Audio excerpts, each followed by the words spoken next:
I saw it happen in slow motion. The email wasn't meant for me.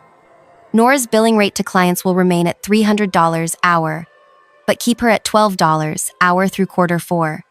She doesn't have the leverage to negotiate single mom, community college background, classic hungry immigrant kid syndrome. She'll take whatever we give her. My fingers froze over my keyboard. My throat closed up. The message from Garrett to HR had been accidentally CC'd to the entire development team. For 3 seconds, nobody breathed. Then came the frantic recall attempt. Then his office door slammed shut. I didn't cry. I didn't scream. I just sat there, staring at my screen. 26 lines of back-end code blurring as something cold and hard crystallized in my chest. My name is Nora Vargas. I was 31 years old and had spent the last 9 months rebuilding Axion Dynamics' entire client portal from scratch while living on ramen and prayer. Before I continue, if you're watching this, drop a comment letting me know where you're from, and please hit subscribe. This channel has been my therapy since everything happened. I came to Axion with big dreams and bigger student loans. My daughter Zara was 4 then, with medical needs that kept my insurance requirements non-negotiable. My ex had vanished to Uruguay with his yoga instructor, leaving nothing but a post-it note and child support payments that arrived randomly, if at all. When I interviewed at Axion, Garrett Pembroke leaned back in his chair, this enormous leather throne that probably cost more than my car, and told me they were taking a chance on me. My coding was promising but unrefined. He offered $12 an hour as a junior developer, promising a review in 6 months. We're a family here at Axion, he said, showing me photos of company retreats I'd later discover only senior staff were invited to. We invest in people who invest in us. I believed him because I needed to, because Zara's medication cost $1,400 a month, and our landlord had just raised the rent again. That first day, they put me in the corner desk with the wobbly leg, next to the bathroom where the toilet ran constantly. My computer was 7 years old and took 14 minutes to boot up. My training consisted of being handed a stack of outdated documentation and told to figure it out. But I did. God help me, I did. I stayed late every night, learning Axion's glitchy, fragmented systems. I rebuilt components nobody else would touch. I streamlined processes so ancient the original programmers had retired. Within 3 months, clients were specifically requesting me on their projects. You have such a way of explaining complex things, they'd say. Nobody's ever made this make sense before. I didn't know then that Axion was billing them $300 an hour for my time. I was still making $12. The 6-month review never happened. When I finally worked up the courage to ask about it, Garrett looked annoyed, like I'd interrupted something important. We're tightening belts right now, Nora. The economy, you know how it is. He didn't look up from his phone as he said it. Maybe next quarter. That same afternoon, I overheard him booking a yacht for his summer vacation. His 3rd vacation that year. I started eating lunch in my car after that, partly to save the $5 I'd spend at the vending machine, partly because I couldn't stand watching the executives order $200 sushi platters for their meetings while I rationed my daughter's applesauce cups to last the week. Things came to a head on a Tuesday in July. The office AC was broken, but only in the developer bullpen, of course. The executive floor stayed frosty cold. My shirt stuck to my back as I debugged a critical client issue, racing against a deadline nobody had bothered to tell me about until that morning. Garrett strolled in at 11:30, fresh from a golf game, looking right through me as he asked, "How's that Meridian project coming?" "They're our biggest client. Can't afford any screw-ups."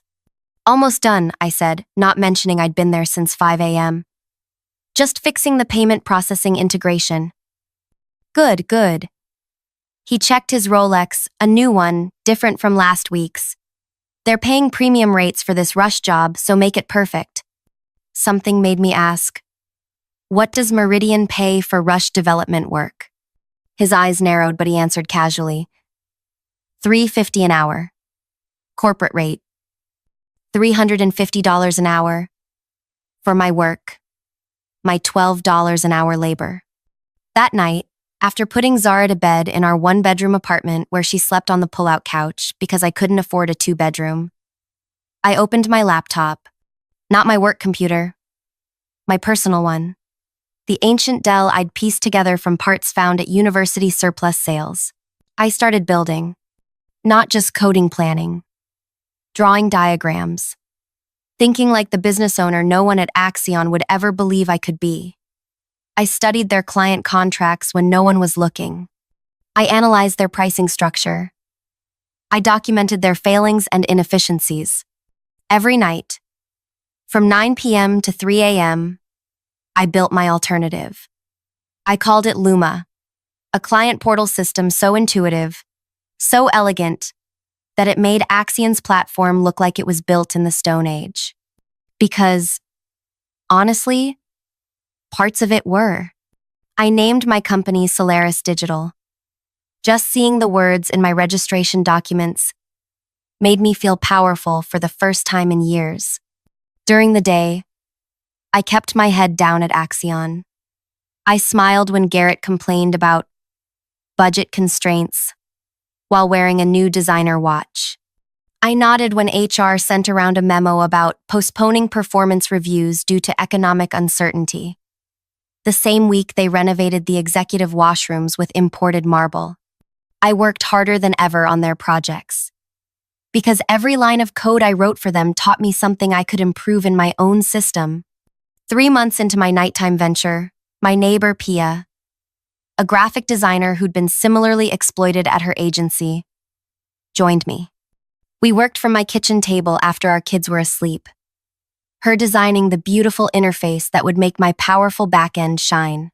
"They'll never see it coming," she whispered one night at 2 a.m. as we high-fived over a breakthrough. "They think people like us are just grateful for the scraps." By month 4, I had a working prototype. By month 5, I had secured a small business loan based on the strength of the platform alone. The loan officer actually said, "This is the most impressive bootstrap project I've seen in years." I used some of that money to consult with a lawyer about my Axion contract. Turns out, they'd been so cheap and careless, they'd used an outdated template that failed to include a non-compete clause or any language about intellectual property developed on my own time, with my own resources. "You're clear," the lawyer said. "They have no claim on what you've built independently." At work, things were getting worse. Garrett hired his nephew as a development consultant at $85 an hour, despite the kid not knowing the difference between Java and JavaScript.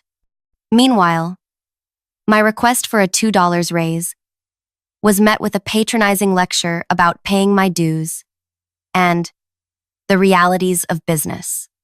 The final straw came during a client meeting I wasn't supposed to attend.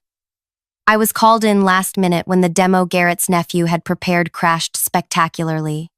The client was Meridian Technologies, Axion's biggest account. Their CEO, Elise Werner, was known for her brilliance and zero tolerance for incompetence. I fixed the demo in real time, explaining the features as I recovered the data, somehow managing to look calm despite my internal panic. When it was over, Elise looked at me, then at Garrett.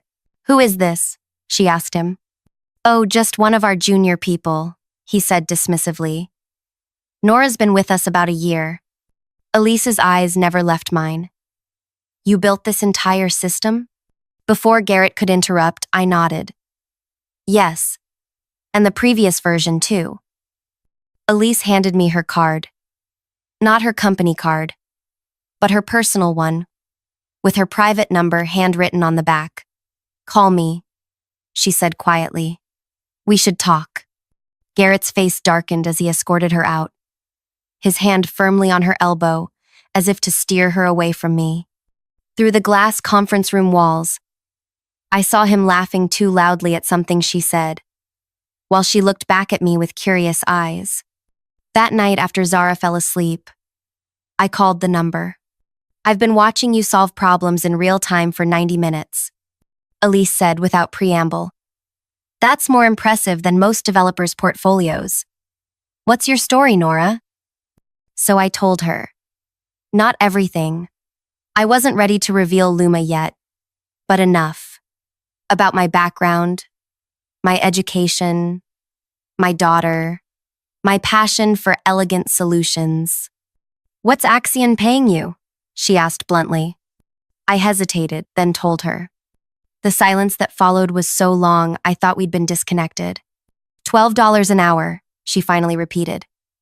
And they bill us. She stopped herself. I see. 2 days later, Garrett called me into his office. His face was flushed with what I initially thought was anger, but later realized was fear. Meridian is concerned about some aspects of their project, he said stiffly. Elise Werner has requested that you be the primary point of contact going forward. Exclusively. He made it sound like an accusation. Okay, I said. What did you say to her? He demanded. Nothing about Axion. I answered truthfully. I hadn't needed to. She'd figured it out herself. For the next 3 weeks, I worked directly with Meridian, attending video calls that Garrett was pointedly not invited to. Elise and her team respected my input, actually implemented my suggestions, and treated me like a professional. Meanwhile, Luma was nearly complete. Pia and I had built something truly revolutionary. A system that did everything Axion's platform did, but faster, more securely, and with an interface so intuitive that user testing groups were calling it magical. I'd secured a small office space, nothing fancy, just a room above a coffee shop owned by another mom from Zara's school who'd given me a deal on the rent. I'd hired 2 other developers, both brilliant women who'd been similarly undervalued at their jobs. We worked nights and weekends, fueled by determination and discount grocery store coffee. Then came the day I'd been both dreading and anticipating. The day I finally had to give my 2 weeks' notice at Axion. I printed the letter on plain white paper. No fancy letterhead. I wasn't ready to reveal Solaris Digital yet. Just a simple, professional resignation. Garrett was on his phone when I knocked on his open door.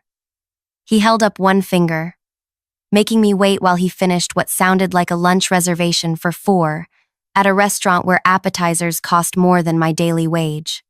Finally, he put the phone down. What is it, Nina? Nora, I corrected, something I'd done at least 20 times over my 15 months at Axion. I'm giving my 2 weeks' notice. I placed the letter on his desk. He didn't pick it up. Instead, he leaned back, studying me with something between amusement and annoyance. Let me guess. Meridian offered you something. Typical. They've always had poaching issues. He sighed dramatically. Look, we might be able to bump you to $14 an hour, but you have to understand, people with your background. I'm not going to Meridian, I interrupted. That got his attention. Then where? I've started my own company. He laughed. Not a chuckle. A full head-back laugh of genuine hilarity. As if I'd told the funniest joke he'd heard all year. Your own... He couldn't even finish the sentence. Nora, come on. Do you have any idea what it takes to run a tech company? The capital investment alone. I've secured funding, I said quietly. That stopped his laughter. What kind of funding? Enough. I wouldn't give him details. My last day will be the 15th. I'm happy to document all my projects and train whoever you assign to take them over. He was silent for a long moment, calculating. I could almost see the wheels turning. Finally, he sighed. Look, everyone gets frustrated sometimes. Why don't you take a few days off? Think things through. Starting a business is hard, especially for single parents without a support system. The condescension in his voice made something snap inside me. But I kept my expression neutral. My decision is final. I appreciate the opportunities Axion has provided. The corporate platitude tasted bitter on my tongue. As I turned to leave, he called after me, his voice suddenly harder. What's this company of yours going to do exactly? I paused at the door and looked back. You'll see. That afternoon, Garrett called an emergency meeting with the executive team. Through the glass walls of the conference room, I could see him gesturing angrily, occasionally pointing in my direction. The other developers gave me curious looks, but I kept coding as if nothing had changed. Over the next few days, the atmosphere grew increasingly tense. Garrett assigned his nephew to shadow me, obviously hoping to extract as much knowledge as possible before I left. The kid spent most of the time on his phone, occasionally asking questions that revealed how little he understood about what I'd built. 1 week into my notice period, I received a text from Elise Werner. Lunch tomorrow? My office. Important to discuss before things change. I replied with a simple, I'll be there. The next day, I told Garrett I had a doctor's appointment.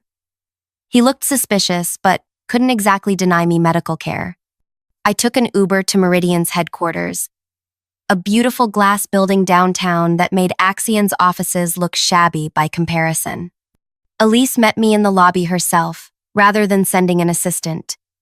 She led me not to a conference room, but to her private office on the top floor, with floor-to-ceiling windows overlooking the city. Thank you for coming, she said, gesturing to a seating area where lunch was already laid out. Not extravagant, just fresh, healthy options. Consider it. Garrett called me yesterday, she continued, not wasting time on small talk. He was concerned that I might be planning to hire you. I raised an eyebrow but said nothing. He informed me that hiring you would constitute a hostile business action and could jeopardize our partnership with Axion. She picked up a water glass. Then he offered to reduce our rate by 15% if we signed a 3-year contract. And what did you say? I asked. I told him I'd think about it. She set down her glass. But what I really want to know is about this company you're starting. He seemed unusually rattled about it. I hesitated. This was the moment of truth. I'd brought my laptop, with the full Luma demo ready to go. But once I showed it to her, there would be no turning back. Before I show you, I said carefully, I need to be clear about something. I didn't build this to steal Axion's clients. I built it because I knew I could create something better. Elise nodded. Understood. I opened my laptop and pulled up Luma. For the next 30 minutes, I walked her through the platform, the streamlined workflow, the innovative security features, the intuitive interface Pia had designed. I showed her how it integrated with existing systems, how it anticipated user needs, how it solved problems Axion's platform didn't even acknowledge existed. When I finished, Elise was silent, her expression unreadable. Then she asked, one question. When can you deploy this for Meridian? My heart pounded so hard I could feel it in my fingertips. This wasn't how I'd planned things. I'd expected months of grinding to secure my first major client, not an immediate offer from a company the size of Meridian. 2 weeks, I heard myself say. I have the infrastructure ready, but I'd need time to migrate your data and customize certain elements. Elise nodded, then leaned forward. And your pricing structure? I named a figure that was 30% less than what Axion charged them, yet would still give me a healthy profit margin and allow me to pay my small team fairly. Done, she said, extending her hand. Send over the contracts this afternoon. I stared at her outstretched hand, suddenly terrified. This was really happening. Don't you need to discuss this with your board? Your IT department? Elise smiled. Not the practiced corporate smile I'd seen in her press photos, but something more genuine. Nora, I've spent 15 years in this industry watching brilliant women undersell themselves while mediocre men profit from their work. I'm the CEO. I make the technology decisions. She kept her hand extended. "And I want to work with you." We shook hands, and something shifted in the universe. I felt it. A redistribution of power. A rebalancing. "There's one more thing," Elise said as we finished lunch. "Meridian represents about 40% of Axion's annual revenue. Garrett knows this. When he realizes you've taken us with you." She didn't finish the sentence. "He'll try to destroy me," I said simply. "Yes," she agreed. "Are you prepared for that?" I thought about all the nights I'd worked until my eyes burned. About Zara asking why mommy was always tired. About the time I'd had to choose between fixing my car's brakes and buying her asthma medication. "I've survived worse," I told Elise. When I returned to Axion that afternoon, Garrett was waiting by my desk, arms crossed. "Doctor appointment run long?" he asked, his tone making it clear he didn't believe me. "Traffic," I answered, sitting down and logging into my computer. "Funny thing," he continued, perching on the edge of my desk uninvited. "I called Meridian to discuss their contract renewal. Elise's assistant said she was in a meeting all afternoon. With a vendor." His eyes bored into me.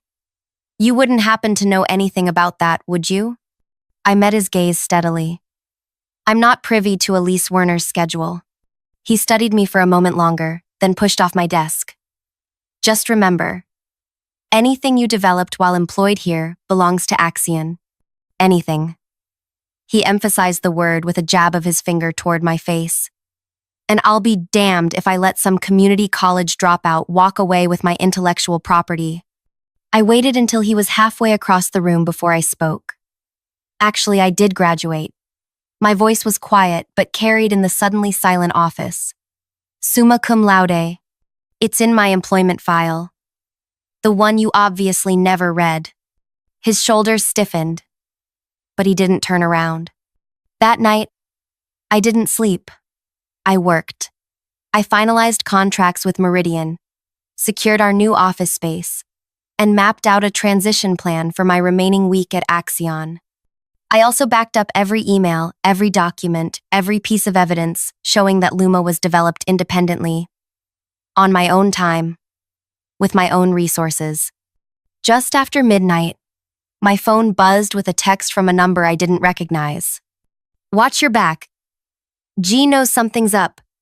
Cleaning house tomorrow."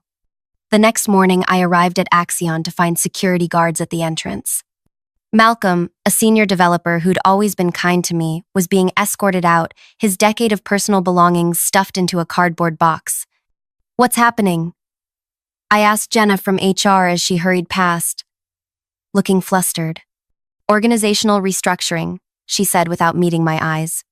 "Garrett will address everyone at 10. I went to my desk, heart pounding, and began downloading essential personal files. Around me, people were doing the same, the atmosphere thick with panic. By 9:45, 3 more developers had been escorted out. At 10 sharp, Garrett emerged from the executive suite, flanked by 2 men in expensive suits I'd never seen before. "As you may have heard, Axion is undergoing necessary changes to remain competitive," he announced to the tense room.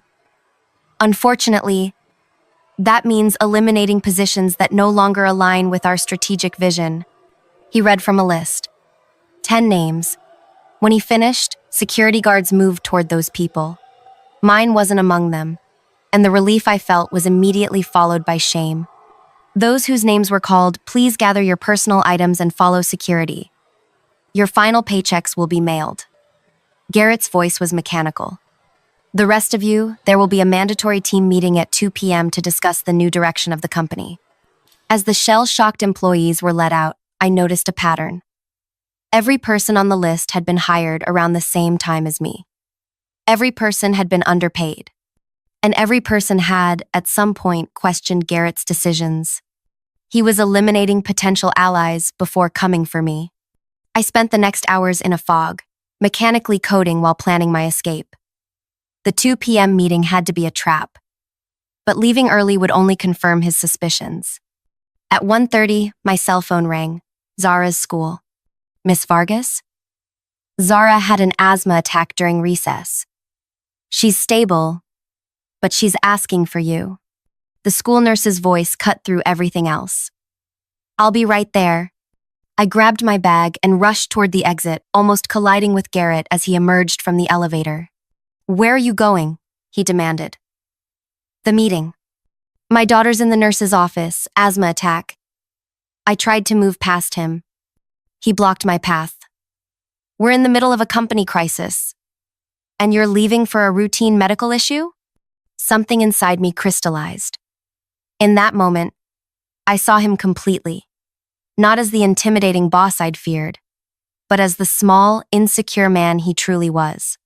Move, I said quietly. Excuse me? He blinked, unused to being challenged. My daughter can't breathe, move. For a moment, I thought he might actually physically restrain me. Then something in my expression must have warned him, because he stepped aside. Don't bother coming back, he called after me. I didn't look back. At the school, I found Zara sitting in the nurse's office, her breathing stabilized but her small face still frightened. When she saw me, she held out her arms. I got scared, Mommy. She whispered against my neck as I held her. I know, baby, but I'm here now. Over her head, I met the nurse's eyes. Thank you for calling me. Of course. The older woman hesitated. I tried your work number first, but they said you were no longer employed there. Ice shot through my veins. When was this? About 20 minutes ago. Even as I'd been walking out, Garrett had already been erasing me. I signed Zara out and took her home. While she napped, exhausted from the attack, I made calls. To my lawyer, to my small team, to Elise.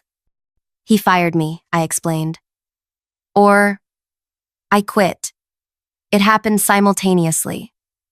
Are you all right? Elise asked, concern evident in her voice. Yes. And surprisingly, I was. But we need to move faster. Can you have your IT team available tomorrow? I want to migrate your systems before Garrett realizes what's happening. They'll be ready, she promised. And Nora? My offer to invest in Solaris Digital still stands. I meant what I said about supporting women entrepreneurs. I hadn't expected that.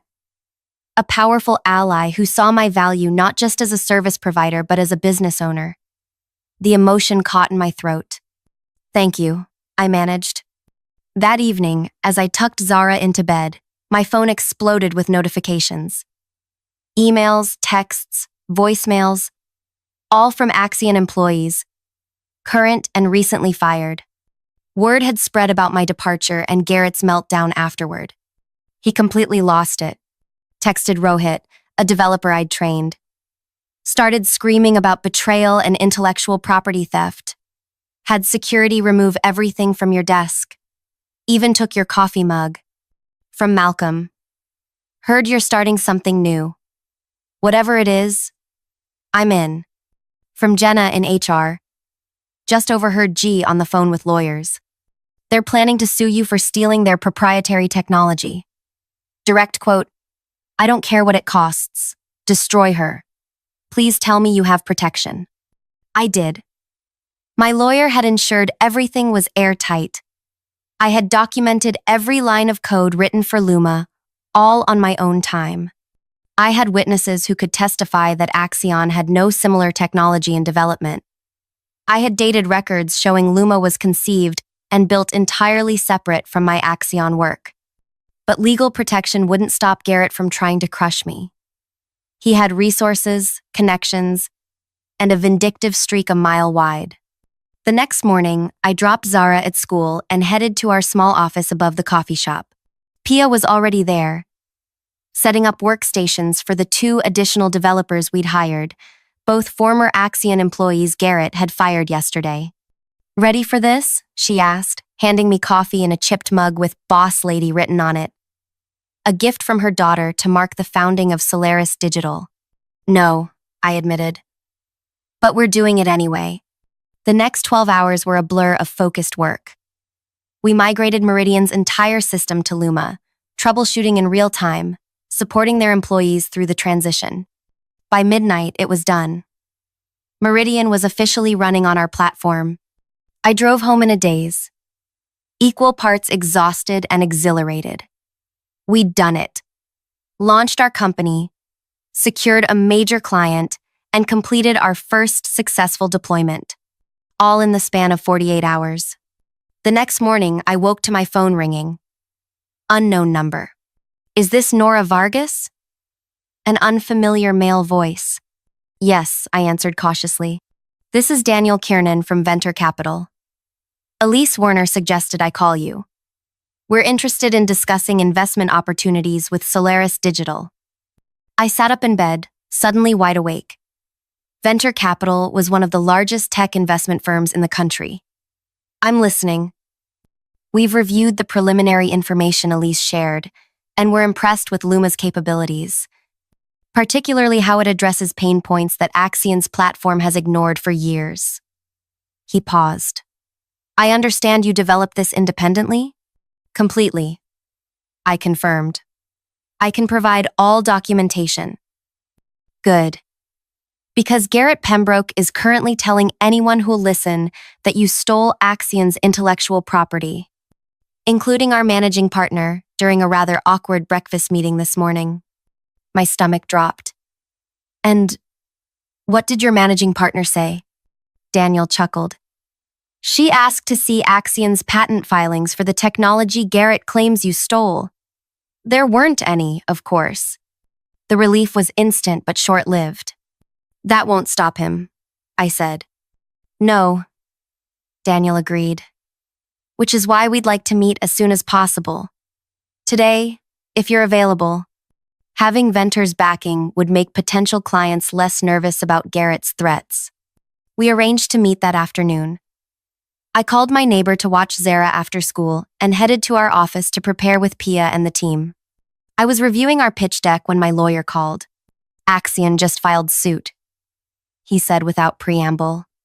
They're alleging theft of trade secrets, breach of contract, and tortious interference with business relationships. Despite expecting this, the reality of being sued hit hard. What do we do? First, don't panic. Their case is weak. Second, send me all your documentation showing Luma's independent development. And third, his voice softened slightly. Prepare for this to get ugly. Garrett is painting you as a disgruntled employee who deliberately stole from the company that gave you a chance when no one else would.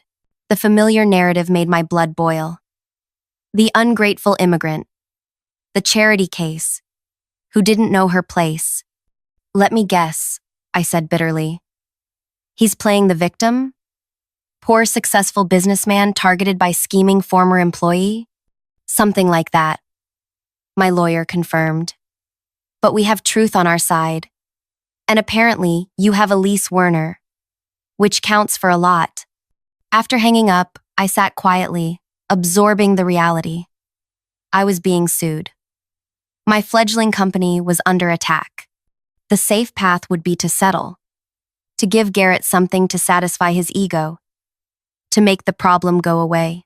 But that would mean admitting I'd done something wrong, that I had something to apologize for, and I didn't. When I arrived at Venture Capital's offices that afternoon, I was surprised to find not just Daniel waiting, but Elise as well, along with 4 other people representatives from companies I recognized as Axion clients. Hope you don't mind the expanded audience, Daniel said, shaking my hand. Word has spread about Luma, and these folks were interested in seeing what prompted Garrett's rather spectacular meltdown at the Chamber of Commerce lunch today. Elise elaborated. He accused me publicly of corporate espionage for working with you, then threatened everyone in the room with legal action if they so much as took a meeting with Solaris Digital. She smiled tightly. It had the opposite effect of what he intended. Nothing makes CEOs more curious than being told they're not allowed to look at something. For the next 2 hours, I demonstrated Luma, answering technical questions and outlining our vision for the platform. When I finished, the room was quiet for a moment. Then one by one, They began to speak. "We've been unhappy with Axion for years," said a woman from a healthcare company. "But there weren't alternatives that met our security requirements. Until now. Garrett promised us an updated platform 18 months ago, added a man from a manufacturing firm. We're still waiting, and still paying premium rates for outdated technology." By the end of the meeting, 2 companies had scheduled migrations to Luma. Venture capital offered investment terms that made my head spin. And most surprisingly, a major tech publication wanted to interview me about the next big disruption in enterprise software. As we were leaving, Elise pulled me aside. "Garrett just called an emergency board meeting at Axion," she told me. "One of their board members texted me. Apparently, they just found out that along with Meridian, 3 other major clients are considering leaving." "Because of Luma?" I asked. "Because of you," she corrected. "Your story is resonating. The undervalued employee who built something better while being paid poverty wages. It's hitting a nerve, especially with other companies worried about their own talented employees walking out the door." The next week passed in a surreal blur. Our tiny office became command central as we brought on more staff. Many of them, former Axion employees. We migrated 2 more clients to Luma. The investment from venture capital allowed us to lease proper office space and upgrade our infrastructure. Meanwhile, Axion's lawsuit progressed. My lawyer filed our response, complete with exhaustive documentation proving Luma's independent development. 3 former Axion executives submitted affidavits confirming the company had no similar technology in development and that Garrett had, in fact, rejected proposals for such improvements as unnecessary expenses. Then came the article. The tech publication's piece about Solaris Digital went viral, picked up by mainstream business outlets. The headline said it all. "Underpaid developer builds better system at night. Takes clients with her when former employer refuses raise." The story detailed my journey from $12 an hour developer to founder and CEO, contrasting my working conditions at Axion with Garrett's lifestyle. Someone had leaked his email about my immigrant kid syndrome and lack of leverage, which featured prominently in the article. Public opinion swung decisively in my favor. Pay your developers started trending. Other undervalued tech workers began sharing their stories. The conversation about exploitation in the industry exploded. Garrett, predictably, didn't take it well. He gave a disastrous interview where he defended paying me $12 an hour while billing $300 for my time as standard industry practice and suggested I should have been grateful for the opportunity. The backlash was immediate and fierce. 3 weeks after I walked out of Axion, I received an unexpected email from Jenna in HR. "Board meeting just ended. G was suspended pending investigation into company practices. They're bringing in interim management. Thought you should know." That same day, my lawyer called with news. Axion wanted to settle the lawsuit. Their conditions? We would acknowledge they had no legitimate claim. They would issue a public apology. And, most surprisingly, they would pay damages for defamation. "They're cutting Garrett loose," my lawyer explained. The board saw the writing on the wall. The publicity was killing them. Clients were fleeing, and their own legal team admitted the case was unwinnable. I sat in our new office, a real office with actual working air conditioning and chairs that didn't wobble, and tried to process how completely my life had changed in under a month.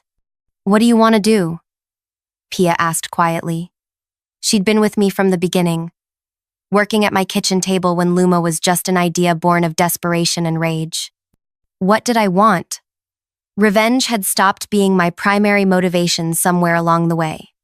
What drove me now was building something that reflected my values: fair compensation, respect for people's time and talent, technology that actually solved problems instead of creating new ones. I want to accept the settlement, I decided, but with one condition. 2 days later, I sat across from Axion's board of directors minus Garrett, who was conspicuously absent. The interim CEO, a woman named Margot with decades of industry experience, led the discussion. "We accept your condition," she said finally. "Though it's unusual." So was paying a senior developer $12 an hour, while billing clients $300 for her time. I replied evenly. My condition had been simple. As part of the settlement, Axion would engage a third-party firm to review all employee compensation, correct any disparities, and provide back pay where appropriate. They would also implement transparent salary bands and eliminate the practice of forbidding employees from discussing their compensation. As I stood to leave, Margot asked one last question. "Why this condition? You could have asked for more money, more favorable terms for Solaris. Why focus on Axion's current employees?" I thought about all the Noras still out there, still undervalued, still afraid to speak up. "Because change has to start somewhere," I said simply. 6 months later, Solaris Digital had grown to 30 employees. We'd moved to a larger office in a building downtown. Not ostentatious, but comfortable. With a daycare center on the first floor where Zara spent her afternoons after school, often visiting my office to draw pictures at the small desk I'd set up for her. Our client list had expanded to include companies that had previously been exclusive to Axion. Luma was recognized as the most innovative platform in its class, with features our competitors scrambled to copy. Garrett had resigned to pursue other opportunities, according to Axion's press release. Industry gossip suggested no tech company would touch him, his reputation permanently damaged by the scandal and his handling of it. Last I heard, he was trying to rebrand himself as a business consultant in another state. Axion itself had survived, under new leadership that implemented the changes we'd demanded.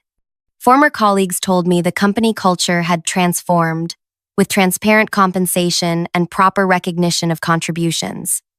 As for me, I paid off my student loans, moved Zara to an apartment where she had her own bedroom, started a college fund for her, and most importantly, created a company where people were valued for their contributions, not exploited for their vulnerabilities. Sometimes I think about that accidental email, the one where Garrett dismissed me as having classic hungry immigrant kid syndrome without leverage to negotiate. He'd been right about one thing. I was hungry, but not just for money or success. I was hungry for dignity, for recognition of my worth, for the opportunity to build something that reflected my values rather than someone else's greed. And that's exactly what I did. If you're watching this and you're being undervalued, remember, your worth isn't determined by what someone is willing to pay you. It's in what you can create, in the problems you can solve, in the vision you bring to the world. Have you ever been undervalued at work? What did you do about it? Drop a comment below and let me know. And if my story resonated with you, please subscribe to this channel.